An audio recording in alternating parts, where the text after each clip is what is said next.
चलिए चलते हैं हिमाचल प्रदेश की ओर। आप देखेंगे यहाँ का सिहटू नृत्य, कलाकार डॉक्टर जोगेंद्र सिंह हब्बी और साथी।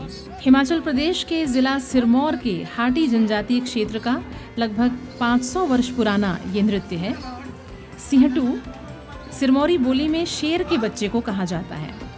सिहटू नृत्य सिरमौर जनपद के गिरीपार हाटी जनजातीय समुदाय के लोगों का देव परंपरा से जुड़ा हुआ एक प्राचीन नृत्य है। जिउना बांका भाई जिउना, जिउना बांका भाई जिउना, हम लबिया, हम लबिया, हम लबिया। हम लबिया,